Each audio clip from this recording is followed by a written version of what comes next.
Hi, everybody, and welcome to this very special lean-in session. As always, I'm Michael Linke here at the Institute of Architects. Thanks so much for joining me today on this really fantastic lean-in session. Very proudly brought to us by the Institute's National Committee for Gender Equity. You are in for an absolute treat. Today we have the amazing Amanda Blessing with us. And of course, we are talking about negotiating the pay gap. Women, of course, join the architectural profession in equal numbers to men at the start of their career, but by mid-career, there's a significant drop-off with women really leaving and no clear answer as to why. In addition, the gender pay gap simply is just not going away, and that starts at a graduate level and really increases to almost 20% for those with postgraduate qualifications. So if the sector is to reap the benefits of gender equity, which is absolutely critical, we do need to do things differently. And no matter whether you're in your mid-career or if you're just starting out, or if you're really even at the top of your game, it's time to create an action plan with tools and tactics that truly work for women. So in today's session, you're going to learn about what data says about gender equity, the gender salary gap, and about women in architecture. You're going to get answers as to why it's so tough for women at times and how to avoid that potential for backlash. And you're going to identify unconscious personal branding mistakes you may be inadvertently making, which can really sabotage your success in your career. And of course, you'll learn simple techniques to communicate your wins and your achievements so that you can get the recognition and, most importantly, the salary that you deserve. So joining me today, I'm absolutely thrilled. We have the wonderful Amanda Blessing with us. She has a 20-year career history helping people transform their careers, along with 8 years specializing in helping executive women really, get to that top of the table in boardrooms. Amanda's very much on a mission to help women not only just to lead and succeed, but to do so with big ideas and big impact and bucket loads of confidence. So Amanda joins me now. Amanda, welcome to our session. Absolutely fabulous to have you with us. Thank you, Michael. And I'm really excited to be here. It's been fun talking with the planning committee. It's been fun discussing the ideas. It's been really fun researching and learning, in actual fact, about the architectural profession. My background, I spent 6 years at the Law Institute of Victoria before I moved to the Insurance Institute for insurance professionals, and then a global foundation before I ended up working for 6 years as the CEO of SOCAP Australia, Society for Consumer Affairs Professionals. So I have worked alongside professionals, helping professionals be more professional for 20 odd years. And this is not a new problem. Gender equity, gender inequity, gender salary gap. It's not a new problem. And unfortunately, it really isn't going away. So I am excited to be here. Let me get into it. Welcome. Thank you so much for coming. Yay, because the first step is being here and taking part. Okay, a little bit about me. I've written 2 books. I've actually got one here. Maybe you can see it in the little screen of me there. That's my second book, and it became a bestseller on Amazon. And it's a self-promotion handbook for executive women.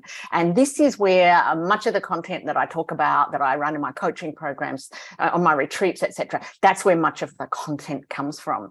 I've worked with more than 600 women over the course of my business, more than 20 years experience. And I've actually got a readership of 46,000 on LinkedIn. And I became a LinkedIn top voice in 2021. How exciting is that? That's a sort of award that you win when you don't know you're winning an award. And I was really proud of it because one of my bugbears is well-meaning poor advice that keeps women playing small. You know the stuff. You're probably intimately aware of it. The stuff that, one of my clients was told she needed to get herself onto 13 non-profit boards before anyone would take her seriously.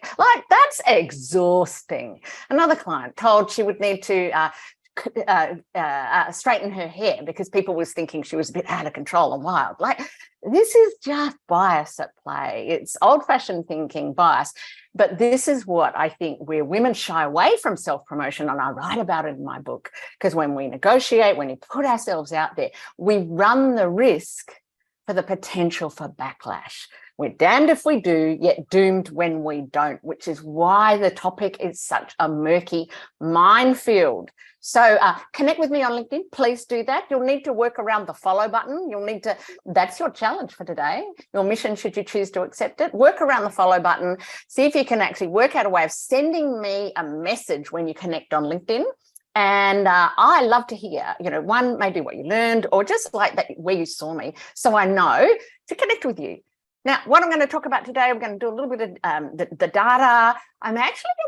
I really wanted to prod the industry to think about the way we run our practices and the profession a little differently. So I've actually got some tips for firms. And if you're a director or a partner, then I've actually got some tips for you as well. And then I head on to some tips for women, in actual fact, really cool tools that truly work for women when it comes to negotiating. Okay, so despite 50% of the workforce being made up of women, we know that only 32.5% of key management roles are held by women. We know that only 28.1% of director roles are held by women, 18.3% of CEOs, and 14.6% of board chairs. These are not good numbers. In no way, shape or form can we pretend that these numbers are good. We've been working hard at gender equity for years, and we're not really moving the dial. And in actual fact, what we saw was that during COVID, the data went backwards. The dial went the wrong way. So we're not improving. So gender salary gap, 14.1% gender salary gap on average. It gets worse as you progress in your career. And this is when 45 to 54, this is when it's largest. And I've got a couple of theories about that, and we'll get into that later. And unfortunately, though, for women, only 34% of us actually negotiate. So if you're one of those 34% who negotiates on initial offer, I want you to give yourself a pat on the back right now, because you're doing good. You're actually a minority. But there's an opportunity there for you if you haven't yet. And you might choose to use some of the tactics I'm about to share to introduce your negotiation, to get negotiating. But please do start negotiating. It is not wrong. In actual fact, it's expected of you the higher up the food chain you go, or the longer you've been in industry. Okay, so, but what about for architecture? It's all very well me talking about everyone else. What about for architecture? So we know in the architectural industry, our highest paid architects are paid 4.5 times higher than our lowest paid staff. We know that in actual fact, men are paid on average more in 6 out of 9 categories. We know that 4 times more men are at director or principal level than women. And we know that the gender salary gap is at 7.6% 3 years after graduating. Ooh, nasty. But what I was really shocked about, and Michael referred to it earlier, was the postgraduate gender salary gap. And this is nearly 20%. And this is horrifying, absolutely horrifying. And so it references, it links back to that as we progress through our career. In actual fact, the gender salary gap increases. More on that later. And once again, these are not good numbers. In actual fact, we need to do something about them. We need to be doing different things, and just expect, hope is not a strategy, and just expecting that things are going to change by putting some, throwing a few things at it. It obviously isn't working. We need to do things differently. So how is this impacting? Women are leaving the industry. And when I was talking with Michael and the committee, I was really disheartened to hear that this is a trend, women leaving the industry. That then, it's like a self-perpetuating thing, fewer role models for women coming into the sector. Women are wondering why they even bother. And as a whole, industry and society is missing out on the benefits that gender equity provide, not necessarily including profitability, productivity, customer satisfaction, staff satisfaction, and risk, plus all those other things there that women are known to bring to the table. Okay, so my big bugbear is stuff that's doing the round out there right now, where women are sort of blamed. And a couple of weeks ago, there was an article in the Fin Review that actually said that women are at fault. So why is the gender salary gap happening? That they posited. Why? What's the cause? And this article in the Fin Review basically said it was women's fault. That women who opt to work flexibly and hybrid work arrangements post-COVID are the ones causing the problem. Well, my big bugbear. This is poor insight. It wasn't backed up by data. It wasn't backed up by research. It's like a Band-Aid sort of providing a Band-Aid solution. It's absolute rubbish, and it diverts us from the real cause. Another one of my big bugbears is it's the women going off to have children. Now, I'm not sure about the women on the call here, but I'm sure not every one of you has gone off to have children. Probably many of you have, but not every one of you. So when we blame women, and so it becomes a women's problem, women going off to have children is causing gender inequality and a gender salary gap. Once again, this is fake news. It's diverting us from the real cause. I hope there's as much steam coming out of your ears as coming out of mine, because I hate this stuff. I hate reading about it. I hate that it becomes the picked up narrative in the media. It diverts us from the real causes. Another one that's really popular, it's been around for a while, because let's face it, male managers don't know how to deal with gender inequality, so they buy confidence programs for women. Now, I don't disagree that sometimes women are less than confident, but I don't think it's the cause of gender inequality, and it's certainly not the cause of the gender salary gap. Once again, it's a bit of fake news. Now, there's all sorts of research to back up that women don't feel as confident as men, and probably there's a little bit of you who feels like a fraud, but let's face it, women are sent negative messages all day, every day, via the media, via advertising. We are bombarded with hundreds of thousands of messages every day about us being not good enough. You know, we're made to feel unattractive. We're made to feel less than. We're made to feel so that we buy more product. Women far more so than men. Not only so we buy more product, it even makes us buy more expensive product. No wonder we don't feel as confident when we're bombarded by negative messages every day. But once again, this narrative that women aren't as confident, and that's causing gender inequality, and that's causing the gender salary gap, it's fake news. It's not the real cause. Another something is that women don't display vertical ambition like men do. And you might have heard, or you might remember from a few years ago, in the advertising industry, there was a senior advertising leader who got into trouble and actually lost his job because he had appointed a male leader as his successor. And what this meant was he had dismissed the female applicants and said that they hadn't displayed vertical ambition. Once again, this is absolutely fake news. This is not the cause of gender inequality. In actual fact, research proves that women and men do have, they correlate success and ambition in different ways.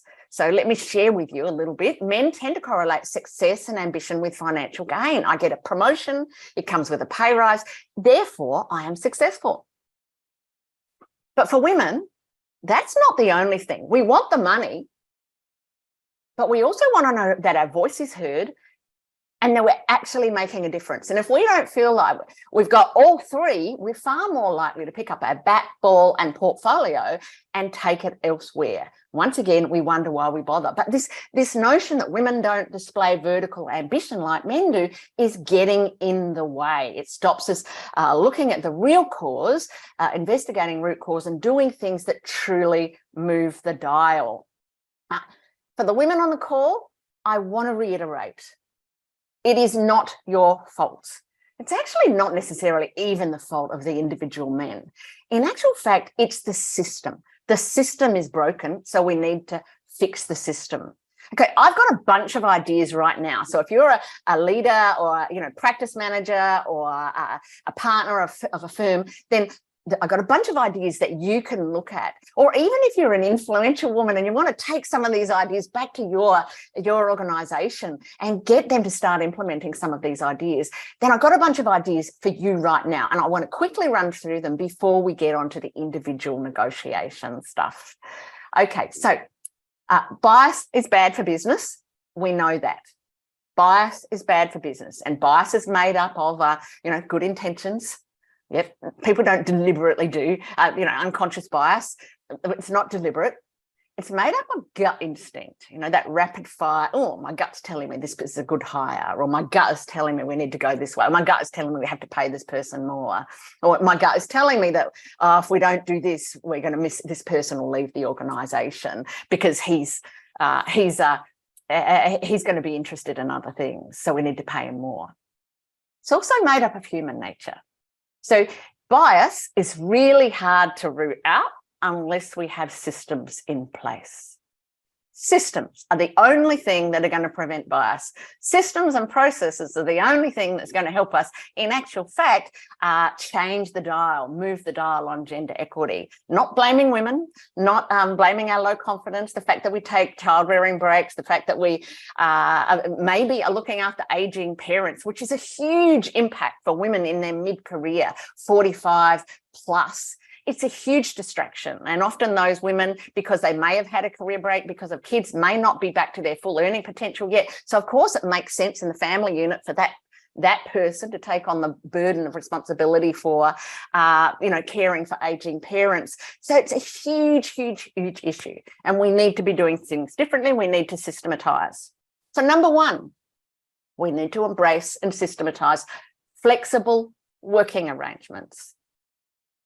Flexible working arrangements. We're going to, it's 2022, nearly 2023. We've just proven that we can work in flexible and hybrid working arrangements. We've just proven we can be trusted to work from home. Companies and organisations who are saying, oh, no, we definitely need everyone to come into the office to operate, they're missing the point. And you're actually going to miss out on talent, not just women, because young people and talented women are saying, actually, I want to be able to balance my life a bit better here, and I can sometimes do better work from when I'm working flexibly or with hybrid arrangements. But we need to embrace and systematise it so that the people doing that are not out of sight is out of mind. Organisations need to make sure that this becomes the norm, not the exception. All right. So number one, embrace and systematise flexible working arrangements. That'll help.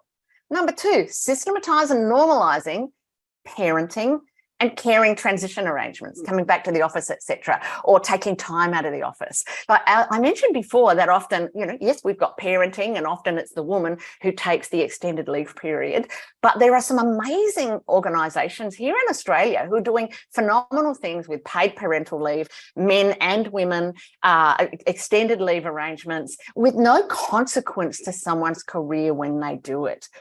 I think we should be extending those same arrangements around aging parents as well. And I think aging parents is the new frontier that we're going to be fighting gender equity on.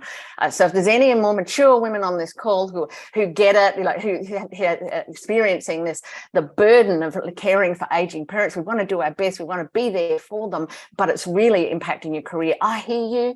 I totally hear you. And I would say that more than 50% of my clients are going through the same. But as organisations, we need to normalise that taking time out but without it impacting on our career. We need to understand it does impact on someone's motivation and they need support through this. We also need to systematise salary discussions to prevent inequity and increase transparency. And this is huge. Transparency, really big. It's only recently that we're seeing in the press some of the larger organisations. I think it was Westpac came out a couple of months ago and said they're removing the secrecy around salary. So they're removing the requirement for secrecy around salary. Transparency will be one of the things that will truly move the dial. So if we can organise this inside our organisations, that would be great. Does it mean you have to show your pay slip to everyone? Maybe that's not appropriate, but maybe it's transparency around bands and or how a pay rise is given. Maybe that's where the transparency is. One of the things I want to talk about here is we need to measure quite frequently and we need to track and measure this stuff quite frequently. More on that later. Oh, actually, I'll go back here. So I remember a couple of years ago, Mike Smith, former CEO of ANZ, he came out and he said at bonus season, some of you might have read this, during bonus time, the executive suite or the executive level was full of male executives and male leaders lining up around the walls. I can't remember the exact language he used, but it was quite vernacular like that, lining up around the corridors and walls to get a moment to tell him how well they'd performed and how good they were. All right, so you can picture this. There's the CEO of a big bank, and the male leaders are sort of vying for his attention to tell him how good they were, how well they'd been performing, and how much they deserved their bonus. And he said, and there were, and despite the women being some of the highest performers, none of them did that.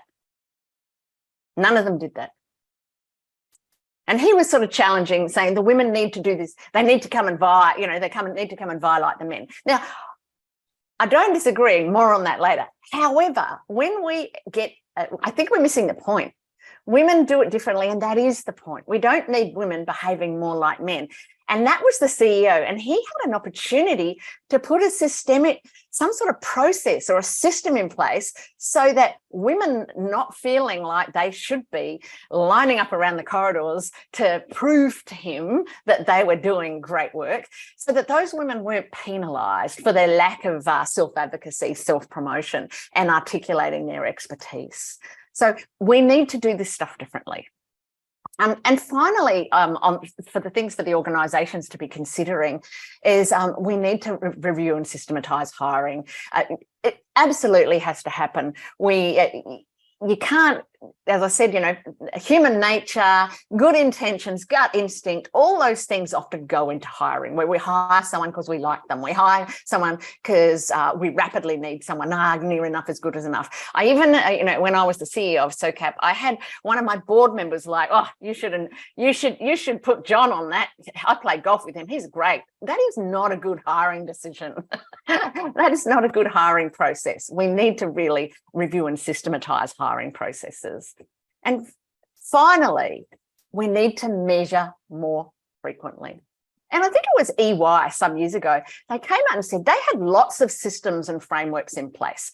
They had transparency around salary. They had women on panels. They had women on panels, and they had equal number of male CVs and female CVs. Like, they were doing all the right things, and they'd get to the end of the year and they'd find out that they despite best intentions, they'd still fallen off the rails. Their gender salary gap had increased, and gendered appointments weren't going in the right direction either. And what they found out was they started measuring more frequently. Instead of measuring on an annual basis, they started measuring on a monthly basis. And this enabled them to get to the root cause. And what they found, that it was rapid fire appointments, like, oh my gosh, we've got this big project that really needs someone. I've got a mate over there, I'll bring him in. That's when stuff started going wrong. But they only worked it out because they were measuring more frequently. So if you take anything away from the pieces I've just presented, it would be, how can we measure more frequently so that we can pick up on where we're getting it wrong? Why is it that as an organisation or company or as a firm, we still appointing more men, or we've still got a gender salary equity problem, despite our best intentions, despite our good nature, and despite, most men don't want women to earn less, despite that. Okay, so let's have a little look at you, bring it back to you. And I want you to think about yourself when you are looking at this model. And maybe you're going to pick up on a few ideas about where you could be doing things differently. Invisible to Invincible, the title of my book and the title of my new online course, A Career Roadmap for Women. So at the bottom of the model here, you've got the invisible workhorse. Give a busy woman something to do. She's head down, backside up, inside a project, inside the organisation. She's conscientious, she's considerate, she's compliant. She relies on hard work to get ahead. Doesn't have time for networking. Oops. But that's the way she's been socialised, and often in conservative professions, this is what we've been taught, because it's the hierarchical model of the way professions were over the years in the last couple of centuries. That's how they were built. You've got your young worker bees at the bottom, and then the partners at the top, That's how it used to work. But this workhorse focus on relentless execution, we got the wrong memo. This is not how you get ahead. In actual fact, you get ahead by doing other things. If you've got a brand of relentless execution, a brand of the workhorse with a focus on relentless execution, then you're going to end up worn out, exhausted, feeling underappreciated.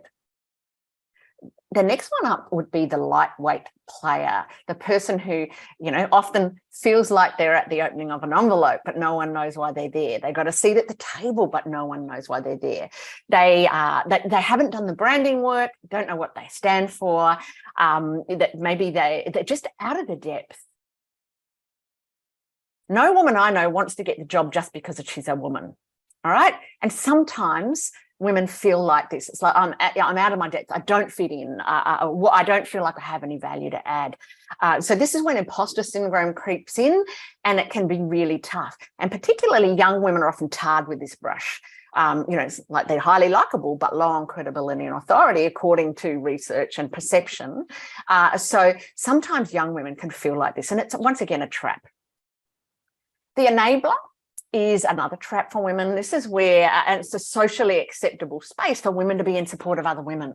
Women's careers often come through, the highly feminized, being in support, nursing, teaching, educating, teaching, HR, comms, marketing, being really supportive of others, managing.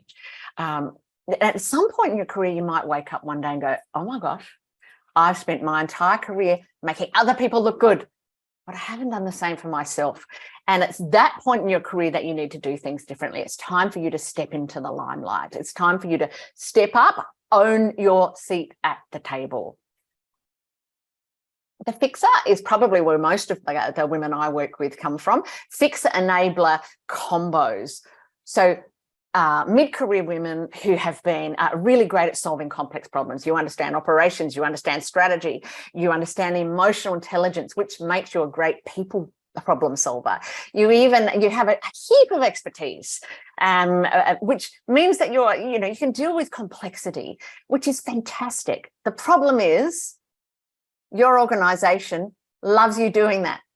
Male fixers get promoted, female fixers get stuck there because we're so good at it. And we're conscientious, considerate, and compliant. So this is a trap for women. And often women will tell me this is when they feel like they've got a flat head, they can't get promoted, and yet they're ready to move on. They keep getting rejected for a promotion, and yet that's the thing they want the most. So if that's you, I feel your pain, but it's time to do things differently. Then we're going to step over the line. Everything below the line, my career happens to me. Everything above the line, I create my own destiny. The buck stops with me. No one cares as much about my career as I do, so I need to do something about it. So we've got the dynamo who feels like they're highly sought after. They're sought after not to roll up their sleeves like the workhorse to do all the work. They're sought after not to make other people look good like the enabler. They're sought after not to clean up all the problems like the fixer, cleaning up after everyone else. In actual fact, the dynamo is highly sought after for their unique insights, for their unique perspective or their different perspective, for their particular leadership style. They're sought after for their the intersection between their experience, their expertise, and their things they care most passionately about. They are sought after because they've done the branding work inside their organisation and outside in industry, which is a really great place to be. And it sort of is like becomes self-perpetuating. It's wonderful when you can get this branding work done for yourself. My clients who are at the, sort of working into that rock star branding space, they become rock star brands, national global recognition, being published, awards, accolades, really going for that big high profile stuff. And then the women that I work with who, they might not want to be the CEO of an organisation, but they want to be the boss of their own life, career and destiny. And I think that's an opportunity for us all. Let's not be the 2IC in our own lives. Let's be the CEO instead. So my challenge to you is, where are you now and where would you like to get to? If you've got a moment, you might want to put it in the chat, because public declarations are great. Where are you now? And then where would you like to get to? Workhorse to dynamo, or fixer to standout CEO. Feel free to put it in the chat. I won't be looking until later. So yeah, I'd love to know. And if you connect with me on LinkedIn, maybe that's something you can send me on LinkedIn. I would absolutely love to know. Okay, let's move on. So let's talk about negotiation tactics that really work for women. Now, we know that women, while the gender salary gap is not women's fault. Let's come back to that. I want you to remember that. It's not our fault.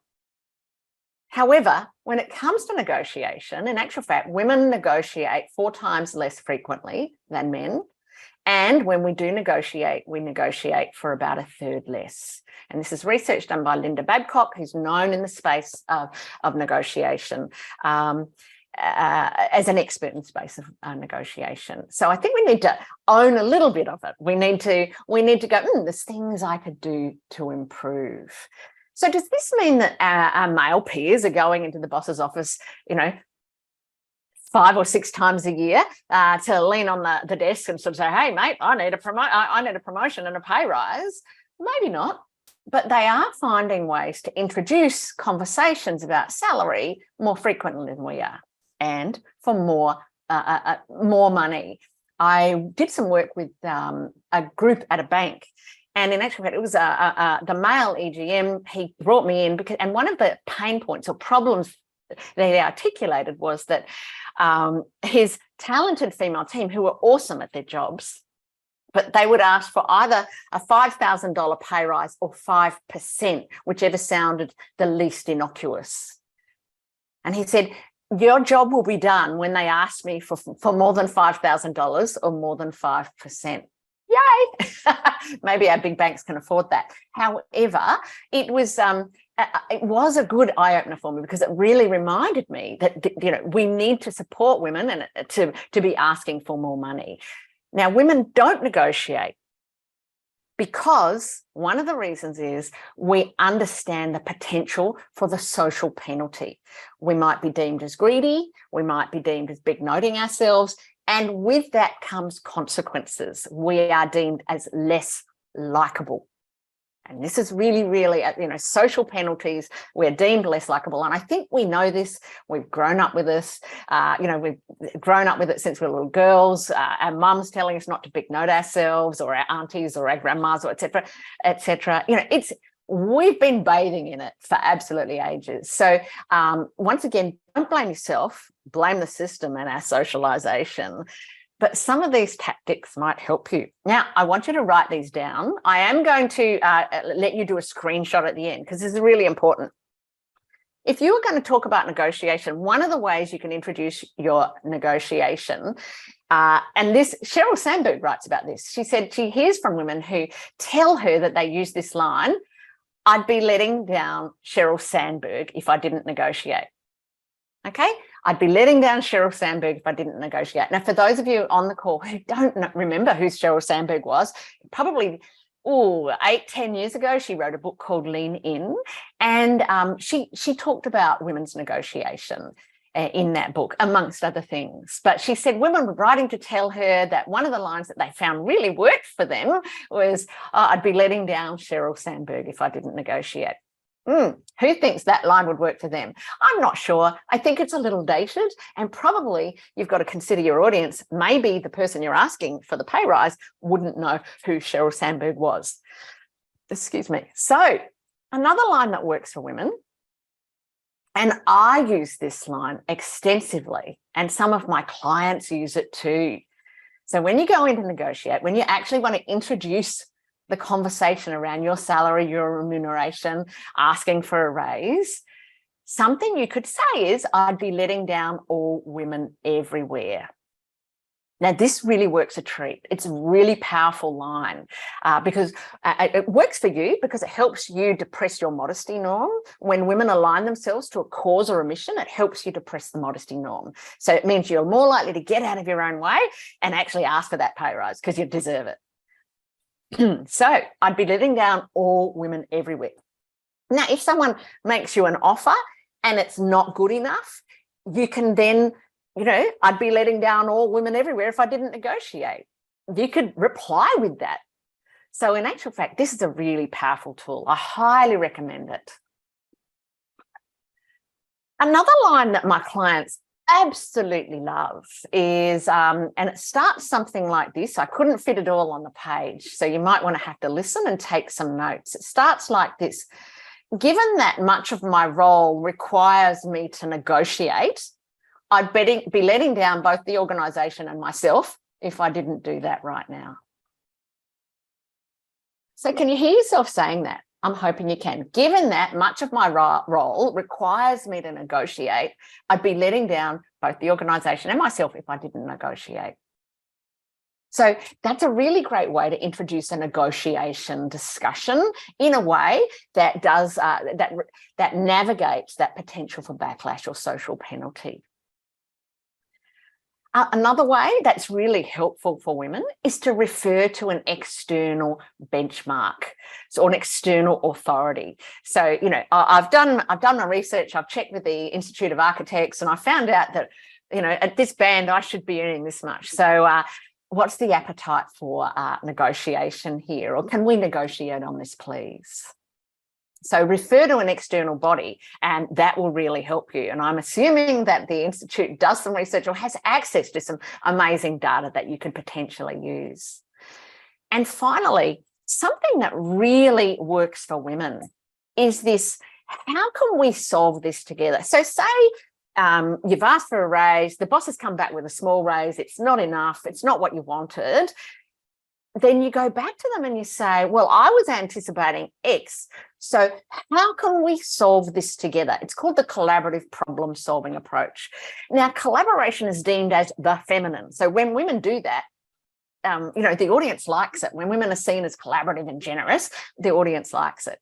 So you're the person on the other end. How can we solve this together? Will more likely respond in a very positive way, rather than if you go, well, that's not good enough. I'm like, So there you go. There's 5 tactics. Feel free to do a screenshot there. Good. Now, we're coming to the end of the presentation. So once you've taken the screenshot, I know that we're going to be opening up for Q&A. So I'm just going to leave you with one thought. When it comes to women's careers, one thing that we haven't factored in, that in actual fact, women do better with a cohort of other women on a similar journey. So women aim and attain higher in terms of their career progress, but they also get paid more when you have the backing of a small group of women on a similar journey. So if I were you, I would be getting together into, groups of 5, 10, finding little pods of women who are sort of in a similar space to you, similar points in your career, and you champion each other on so that you too can reap the rewards of being in a cohort of women on a similar journey. So choose your women wisely, choose your cheer squad wisely. You want them to be celebrating you, you want them to be encouraging you, and you want them to be available relatively frequently, because frequency and quality of communication were some of the things that made the cohort really helpful. So when women network like men, in actual fact, we don't get paid as much and we don't land the higher roles as much. But when women network like women with quality conversations that include career tactics and how to navigate some of the career barriers, then we aim and attain higher and are paid more as well. So there you have it. There you have it. Women do it differently, and that's the point. And let's celebrate that rather than blaming the women for the gender equity or the gender salary gap problem. Okay, Michael, I think we are ready to go. I'm back. Thank you very much, Amanda, for that presentation. Look, a number of questions have come through. Just to reiterate, for those who do have to shoot off, to meetings and other things, we are recording the session, so don't forget that. I'll send everybody who's here today a link to the recording once we upload it onto our YouTube channel, so please don't stress. If you do have to shoot off early, you'll see the session plus this Q&A, of course, live as we go once we send you a recording link. Let's get into the chat. There's been a lot of chat, which is great, so I'm going to bring that up now. Thank you, everybody, and feel free to keep putting your comments and your questions to Amanda in here. We've got a little bit of time to go through some of these. First of all, this is a question from iPad, but I'm not sure who that is, but a really good question. Why should we have to negotiate when legislation is already in place? Yeah, absolutely. And this comes back to that issue, isn't it? It's like here we've got something that says we should be paid equally. It's even illegal not to pay us equally, but it's still happening. And the graduate salary gap, just atrocious. Here we are, straight out of university, and the graduate salary gap is a problem. Look, it's worth. If you've never tried negotiation, the thought of negotiating can be quite daunting. But let me tell you that the women who do negotiate, even if they just get one little extra something on that initial offer, they say it truly boosts their confidence and morale. Yeah, the legislation is there, but in actual fact, you should be asking for something. When you start in a role, you should be asking for extra anyway, because the hiring manager is always going to want to point you at the bottom of the band. You're going in thinking, I'm going to aim for the top of the band. And the hiring manager is going to always want to see how much money they can save on your appointment. So learn to negotiate, see if you can get to the top of the band. So one tactic that I'll share with you now, because that was a great question, but I'd love to share this tactic with you. Instead of when you go in and, someone says, so what do you want? And you're like, 130 to 150. Instead of giving that $20,000 salary range, instead give a really narrow range. Give 145 to 150, because the hiring manager will always aim for the bottom. You're wanting the top. And if you give a narrower range, then there's less room for manoeuvring. So narrow range is a really good tool there.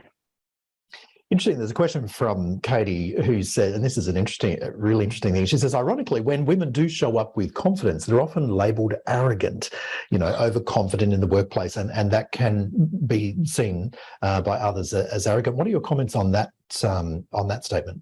Yeah. It's so true. The double standards the double standards we walk past are the double standards we accept, paraphrasing and bastardising General Morrison's statement. Was it General Morrison? Can't remember. It's a famous statement. However, the double standards for women are ridiculous. We're not only expected to be as intelligent, if not more intelligent, than the most intelligent person in the room, but we're expected to do it, gracefully, in high heels. It's absolutely ridiculous. Yes, there are totally double standards. When we're told on one hand we need to be direct in order to get things done, we're too nice. And on the other hand, then that's used as a criticism against us. Oh, you are too direct. And because we're breaching this narrow socialized stereotype norm that's available for women. Yes, there's a double standard, and yes, you will be expected to navigate that.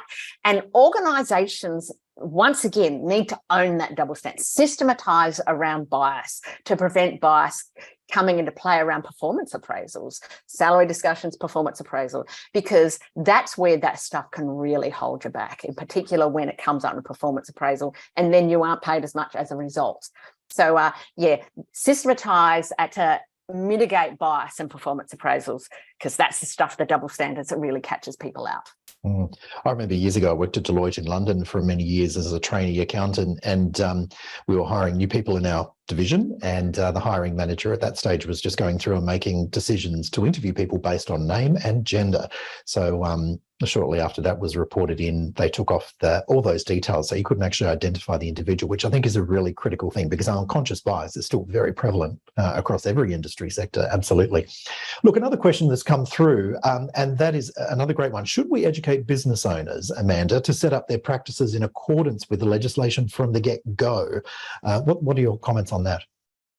I think business owners should be absolutely setting up their businesses and practices from the get-go in accordance with legislation.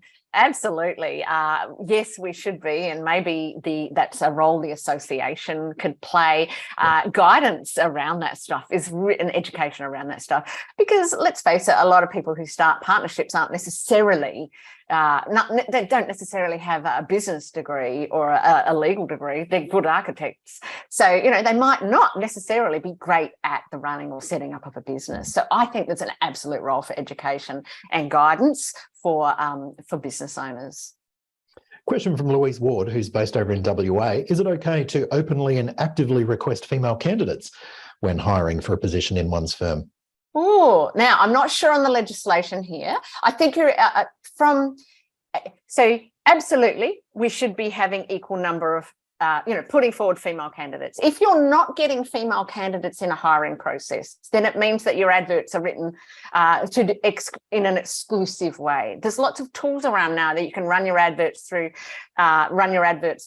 Some tools to just make sure you're removing bias from job adverts. Absolutely, we should be putting forward female candidates, and if you're not getting them, then work out what's going wrong and why you're not getting them, and work out another way of getting the female candidates into an application pool. If anyone here has done any hiring themselves, we know that CVs are a really blunt instrument. I was actually just talking about it with the client before this call. Excuse me. On one instance, I had a woman who looked fantastic on paper. She made it through. This is not a gendered story. This is just about, getting through on paper. She made it through on paper to the interview, and because she looked fantastic. When we got into the interview, it was one of the most appalling interviews I've ever been. We knew she was the wrong candidate when, one, she says, "Oh, I think I'm in the wrong room. I think I'm interviewing for the wrong job." And two, when we asked her for to role model how to handle a difficult customer, her role model include talk to the hand. That was what she was encouraging, saying she would do when she had a difficult customer. So CVs are a really blunt instrument. And there must be, we need to find other ways of getting women into the pool if we're not getting them in via regular application processes. I have a thought on LinkedIn as well. Job applications on LinkedIn, often they give you the number of candidates you're competing against. Well, imagine if like for men, competition encourages them to apply. For women, increased competition decreases their interest in applying. I would love to challenge LinkedIn on that. I reckon we should remove it, because when women see there's lots of applications, we are more likely to think, I can't be bothered wasting anyone's time, least of all my own. I'm already busy enough, so I'm just not going to submit. So there's a challenge for LinkedIn. If anyone from LinkedIn is listening, take that on board. This is a question from Beata Davey, who's a proud member of the Institute's National Committee for Gender Equity, and she's got a great statement. Look, government agencies, Beata says, are frequently making statements about the poor culture in the construction industry and thus resultant inequity that we've seen and that we've spoken about. Common comments from representatives, go along the lines of, well, if you fix the gender equity issue, get women involved, then it will fix the culture. And Beata says, isn't that the chicken and the egg scenario? That is, don't you need to fix the culture first, and in turn that will then attract diversity, rather than attracting diversity with, say, quotas and KPIs and those sort of things, targets on the recruitment of female talent, hoping that will fix the culture. What are your thoughts? Look, this thing, is it one chicken or the egg? Is it culture? Is it quotas? And I remember speaking at a conference some years ago, and all the male leaders stood up and said, because it's on gender equity, all the male leaders stood up and said, "Oh, culture. We only want to, we're not going to do quotas. We think culture." And yet it obviously wasn't working. But I think what we were doing was missing the point at that particular conference. Why are we focusing on one thing, not all the things? Like, it's culture and quotas. We need to, so when we're systematizing equity and making sure the systems support equal pay and equal appointments and equal treatment, when we're systematizing all that sort of stuff, we also need to systematize working on culture and clear KPIs around inclusivity, etc.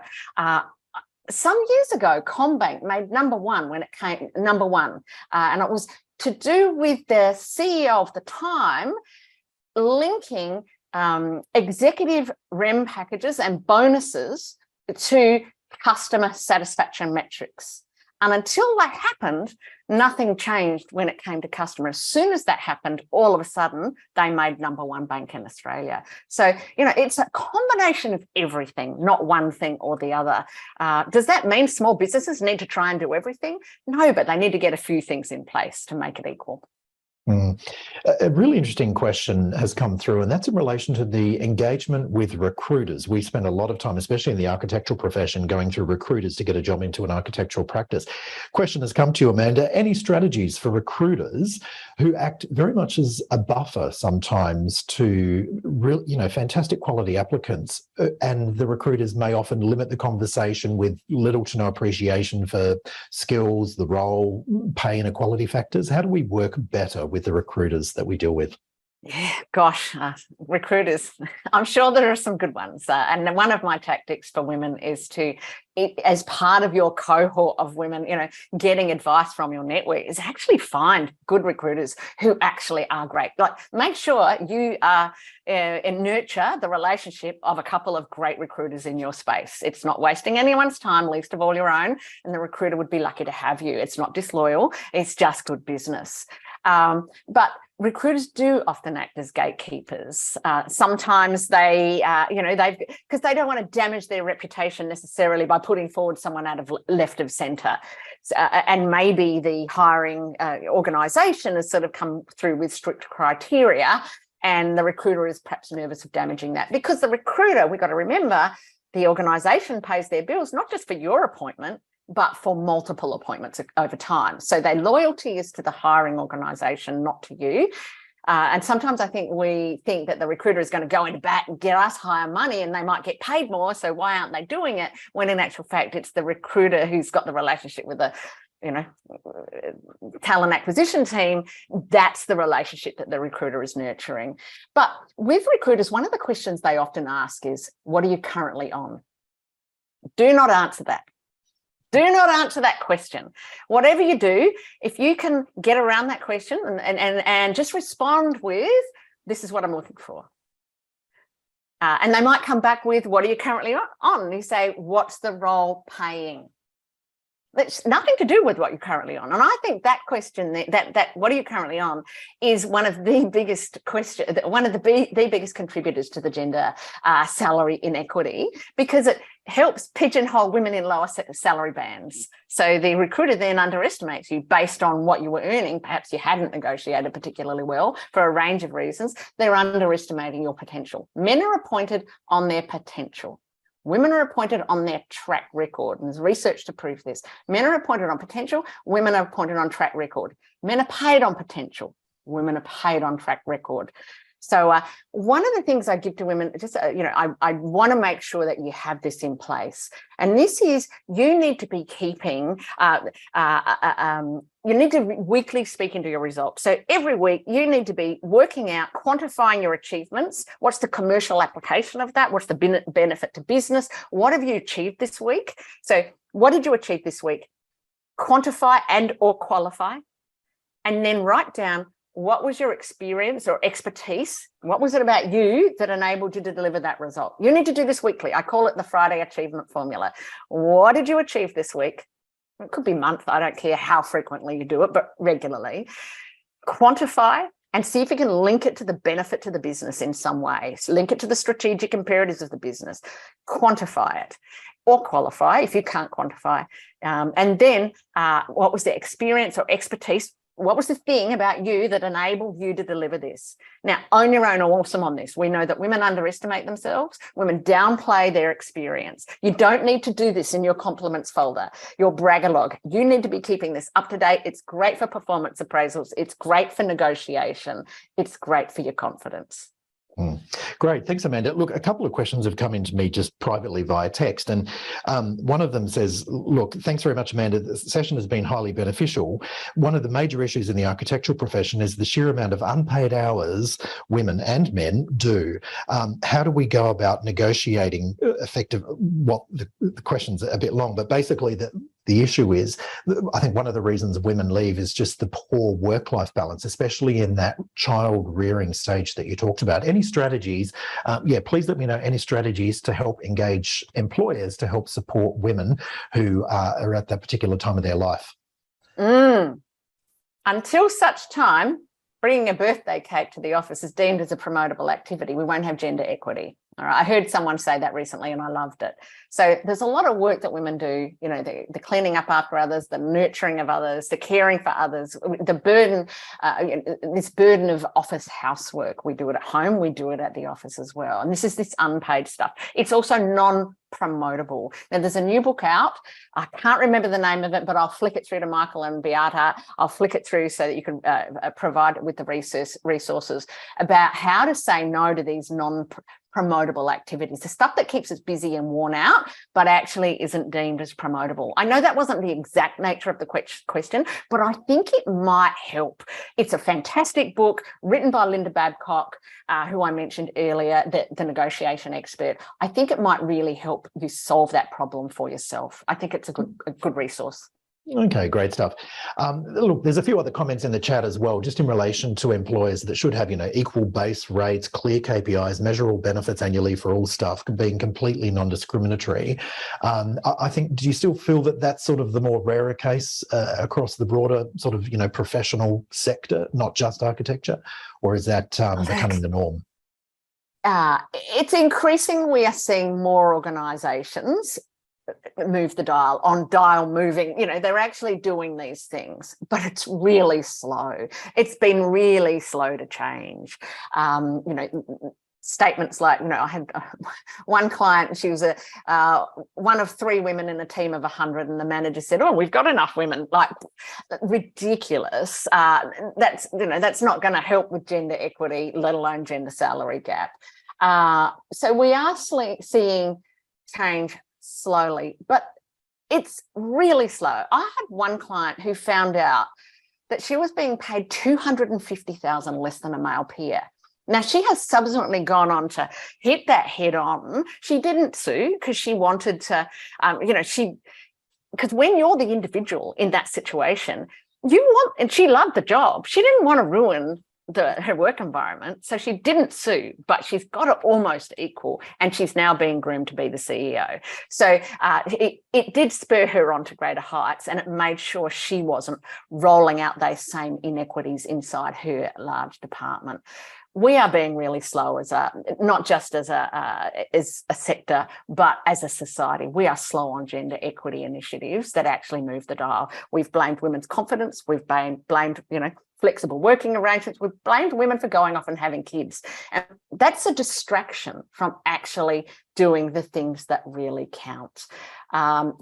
We buy branding programs and confidence programs for women. Now, they're great for individuals, but they're not going to fix gender equity or gender salary inequity. So I think organisations need to be investing in those things that do move the dial. Absolutely. A massive thanks to Lindy as well. In the chat, you'll notice she's put that book in by Linda Babcock, which is called The No Club. The No Club, Putting a Stop to Women's Dead-End Work. It's available on Booktopia for $26. So definitely well worth going to buy a copy of that. You can probably download it online as well. Let's get slightly controversial. This is the last couple of questions, and then we'll call it a day, because I'm conscious people have got very busy, especially our women architects have got a very, very busy day. Look, this is an interesting one from Kath. She says, look, if the point is not to emulate men, but to change the system, why are all the tactics about emulating men? And sort of a follow-up to that, she says, look, she supposes because the topic is negotiating better pay, but she'd love to hear more about sort of bigger picture systemic strategies. What are your thoughts on that? And are there any sort of programs or anything that you can offer to sort of further that conversation, Amanda?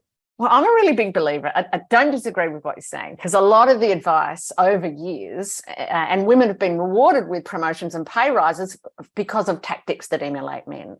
Let's face it, we don't need more women leading like men. Otherwise, we lose the benefits of gender diversity. Diversity works because of diverse thinking, because of diverse ideas, because of diverse ways of being, not because we're all behaving like men. big hair, big shoulder pads, go hard or go home. That was something from the 80s, and we're still rolling that out in the 2000s. But that's not what women want to be in the workplace necessarily. But we still got a little legacy of the women who have been appointed historically, and they got to where they're going because they were hard, because they were tough, because they were direct. The tactics I suggested were we know they are tactics that actually work for women, that navigate the bias, that allow you to be the feminine rather than being leaning over the counter having the beer with the bloke. So the tactics I suggest are harnessing the feminine, and I really suggest you do that because they're the tactics that work. They help enable you to navigate that knife edge between being hard-nosed bitch or getting the pay rise and the promotion. Yeah. Great stuff. Thank you. Well, we might leave it there if that's okay, Amanda. A massive thanks to you, everybody. Amanda Blessing. If you please do feel free to connect with her on LinkedIn. She will happily chat and engage with you on LinkedIn. A couple of notes there. I might reach out to LinkedIn and see if they can get rid of that competing number of people that have applying for jobs. I did see that the other day, actually. I know, it's dreadful. Yeah, it's not great. And I never thought about it from that point of view. I wasn't aware of the fact that men see that as competition and women get disheartened by that. So there's some really interesting psychological facts that LinkedIn might be made aware of too. Yeah. But so a massive thank you to Amanda. I know you're incredibly busy, and for you to put so much time and effort into this presentation has been really great. So a massive thank you to you. And of course, a massive thank you to the Institute's National Committee for Gender Equity. They have brought Amanda to us and done a huge amount of work, very much for the better for the architectural profession here at the Institute. So a massive shout out to the great team of men and women at the Institute's National Committee for Gender Equity. Thank you so much. I've been Michael Linke here at the Institute of Architects here in Melbourne. Thanks so much for joining us today. I do look forward to seeing you again at another Lean In. Keep an eye out for the recording. I'll send it to all of you in due course in the next couple of days. But once again, Amanda, thank you. Thanks to everybody for joining us. Have a wonderful day, and see you all at another Lean In very soon. Cheers.